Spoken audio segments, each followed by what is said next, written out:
Hello everyone, KirbyVolt here, and welcome back to Let's Play Shantae, part of Summer of Shantae. In the last episode, we got here after a long journey, through swamps and through forests and through wastelands and all that stuff, to the zombie caravan, where we met... Keep out! We met the girl, Rytops, who sent us that letter about the Simmerstone, which is located in Cackle Mound. But before we go off, let's talk to this here zombie, because he has some interesting things to say. Rytops has two ugly brothers. Good thing they're all apart right now, because when they're a trio, they're bad news. Interesting, interesting. So Rytops has two older brothers, and I guess that this is probably their wagon. They probably all live in this one wagon, that's why I have the keep out sign. Her brothers sound like nice people, maybe. Hopefully. I don't really know. So to the Cackle Mound we go. We passed by Cackle Mound last time. Just kind of like we passed by Dribble Fountain when we were going to Watertown. It's pretty much a similar type of situation, pretty much. You just gotta go there, along with the new friend you made, which was Risky... no, which was Risky Boots. We made friends of Risky. The adventure is over, we're friends of Risky now, everything is good. No, we made friends of Rytops. Unless Rytops is feeling like she wants to eat our brains, and that's not a good thing. We had to do a race of her last time as well. And that race, if you're still having trouble with it, do not worry. It is a very difficult part of the game. Probably my least favorite part of the game, to be honest. Anywho's, in the zombie swamp, which has the wild zombies, the zombies that want to eat brains and just kind of, like, not care. Whereas the domesticated zombies in the zombie caravan, they do kind of, they're civilized. They're not going to just go up to you and be like, hey, brain, now. Actually, that would still be more civilized than a regular zombie that just goes, I mean, if I went up to you and I just went, hey, can I have your brain? I'd just be like, why? Because I want to eat it. It's like, I've not actually seen the show, but I can just imagine, like, the Hannibal show that's been going on right now, just being like, how's it going, Dr. Lecter? Hi there. Can I have your brain? Why? Because I want to eat it. Why do you, what? It smells tasty. Okay. Anywho's, we are here now at Cackle Mound. And what's shaking, Bacon? Give me a sec to figure out this thing.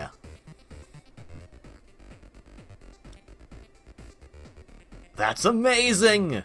Okay, let's think about this for a second. What if zombies could be plausible? And what if we are all zombies? Like, good functioning, like, thinking zombies. We wouldn't be that hungry that often, hopefully, except for, let's not, hopefully you don't have to eat brains. We could detach body parts and, like, use them for tools and stuff. And we could live along, and that would probably be bad, because everyone, like, then the world would get overpopulated. But, still, it's a cool idea to think about, being civilized zombies like Rytops. But she's gonna warn us that there's walking nightmares that live in this hole, and they won't see us if we're in the shadows. But once you're spotted, things will get ugly. Stay hidden as long as possible, and you might make it out. Thanks, Ratty. I owe you one. So into Cackle Mound we go, our third labyrinth. Using the first labyrinth music, it's a very good song, I do enjoy it quite a bit. And we got these turban skeleton dudes. Not sure what their official name is, so we're gonna call them turban skeleton dudes right now. Alright, down here we got spider webs. Ooh. Creepy, we're getting creepy now. I mean, it would make a sense that the labyrinth associated with the zombie caravan would be the more creepy of the labyrinths. It's also a very big maze compared to other labyrinths we've done so far. I mean, that's what a labyrinth is supposed to be, but at the same time, this one feels a lot more labyrinth-y than the previous ones we've done. But up here, actually, we have our first little collectible, a baby warp squid. Using monkey form, you can just get that right away. And now we're going to be doing some crazy exploration all over this labyrinth in order to find all the secrets and whatnot. And hi, don't do that. I was talking, and you just jumped on top of me, and that was not very nice. So as Rytops was saying, if we hide in the shadows like this, the skeleton zombies, the turban zombies, they cannot actually hurt you. They actually, they just pass right by you, and you can pass right by them as well. You can also attack them like this. It's kind of a good way to stock up on some money and health if you need it. But these guys do spawn indefinitely, so be a bit careful about that. We have not dealt with those type of enemies yet, the ones that just spawn for forever. And while there is something up here with these spider webs, we cannot do that, so let's go for a ride! Oh, we're done. Also, rude! We were just getting off a nice slide and you had to ruin that for us. Thank you very much. Except not thank you at all. In this room this is a Shrieker. This is what she was talking about. There's Shriekers in this labyrinth, and they are just big, giant enemies, and they take a lot of hits. And they can become problematic, so just destroy them as fast as possible. Now, in the previous labyrinth with the Golem Mine, we had the magnetized puzzles, and those are really cool for getting keys. In this labyrinth, we have a different type of way of getting keys, and that is hidden eyeballs. Yeah, we gotta hit eyeballs and get it into the sockets. Just imagine this was like a creepy, realistic game, and it was just like hit the eyeball and be like, But thankfully, it is not. It is a very happy, vibrant, and awesome 2D platformer, and I would not have it any other way. Oh, right. I always get this room mixed up with this room, because the room seems like entirely pointless except for that one Shrieker, because that's going to be there. You need to jump over it. And then we'll use that key to pursue other things. Now, I believe we want to go down here? I'm pretty sure we do. Because if you go over here, if you jump up there, you'll be having to loop all the way back around. So, let's use our ability to just jump down. And go down that lovely place that had a lot of spikes in it. That did not look very nice at all. The other major gimmick, or just kind of a thing about this labyrinth, are these platforms. Let's demonstrate how they work. The eye will point in a certain direction, and that direction it points, if you jump on top of it, it will go and start moving in that direction. It'll stay in that direction until it collides with a wall, or a ceiling, or a floor. So you don't have to worry about just like jumping on it multiple times. And they do get a bit problematic because spike hell. Okay, so you have to be a bit faster on getting top of that guy. So let's wait for it to respawn, because they'll always respawn. Don't worry about it if you miss the train. It'll come back to the station. Just gotta give it some time. Alright, and let's get on top of you. So we can keep on trucking. Ooh, yeah, I get really nervous with all the spikes and whatnot. Using it to get all the way over to the right here, actually. Because there is, well, 1-up. A 1-up is always good. But I believe there's also... That's not what I'm thinking about. But we can use it to go this way. Gotta be very careful with these platforms, kind of jumping on them at the right precise moments. Like there, for instance. And be careful, because spikes are abound. They really like to put the spikes in this dungeon. You could call this the Spike Labyrinth. They're laughing. It's called Cackle Mound because it's a mound of spikes, and they're all laughing at you because of the spikes, and spikes are instant death because Mega Man logic. Now, before you go there, Baby Warp Squid number 2. You want the eye to point up so you can get out of here. And there's probably a better, like, labyrinth-related thing that's not just a Baby Warp Squid awaiting us should we go the left way as opposed to the right way. Duck here, otherwise spikes will kill you. And get some gems for your troubles. And be careful, because spikes. Always be careful with spikes. You gotta tread cautiously when there's spikes abound. If we use our good friend, the monkey, or, I mean, it's not...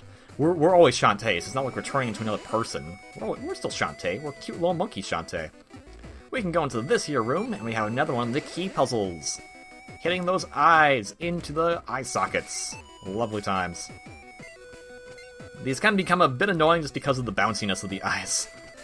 But luckily, a lot of these early ones in this labyrinth are not that bad, but some of the other ones, the later ones, are pretty, like, they take a little while to do. It's actually amazing, because I've seen speedruns of this game.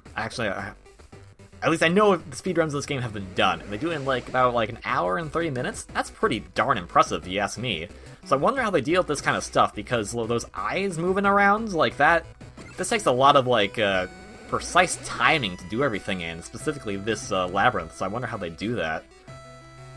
I should really look that up and see how it's done, because that's probably really impressive to watch.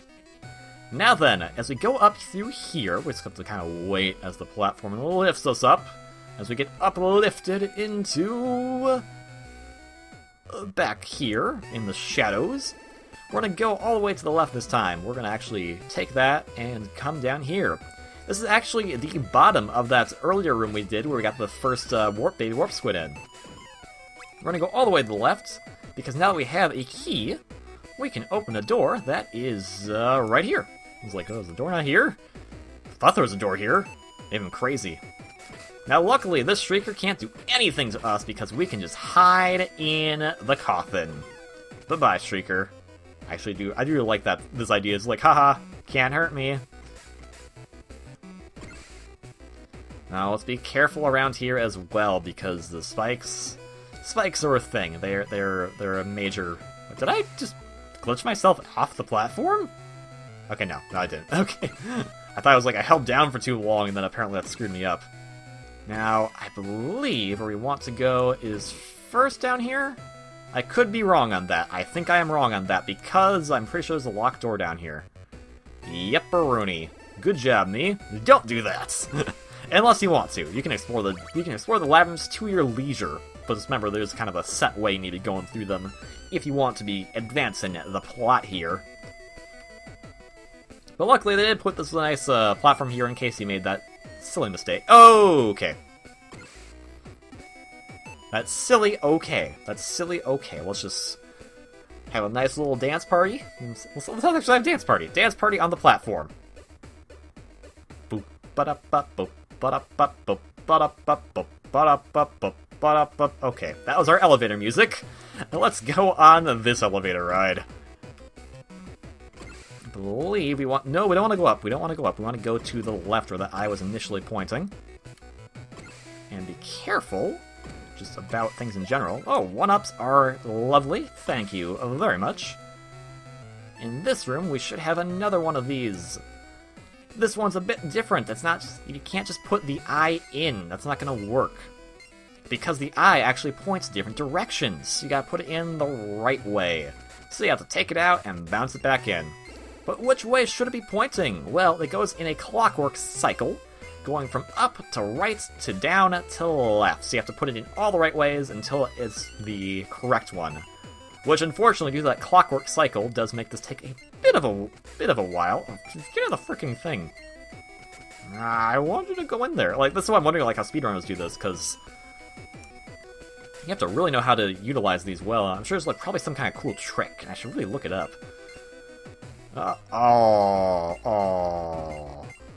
There we go. That's not where you need to be looking. I'll be looking at your whatever you're holding up. I guess is a shield. You want to be looking at... Oh, come on. You want to be looking at the cute little chibi statue chick. I mean, that is something that she is pretty cute. In fact, she was so cute, your eye fell out again. Congratulations. Now then, let's go down that long hole that we saw earlier. This will probably not be terrible this time. There we go! And into the locked door we shall abscond. Try to use some... Oh, ow, ow, I forgot about this. Okay, be careful about jumping here because all those little traps are up. So just kind of walk carefully. Walking carefully. Okay, there we go, there's a trap. Walking carefully. There's the eyeball. We want to actually go up. So let's just wait for it to respawn. So I sent it off on a suicide mission. I'm sorry, eyeball platform. No, no, no! I sent you another suicide mission. I'm so bad at this. I'm sorry. Waiting. Okay, I'm being watched by all these evil eyes. It's so intimidating. Labyrinth use intimidates. It is super effective on Let's Player KV.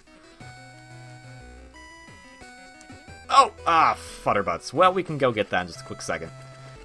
In here, we have a succubi. Yeah, there's succubus in this game. I mean, I guess it's supposed to be a succubi, succubus, whatever, you know. The bad word lady. I almost said the bad word. I don't want to say bad words, because I feel like it's not a good thing.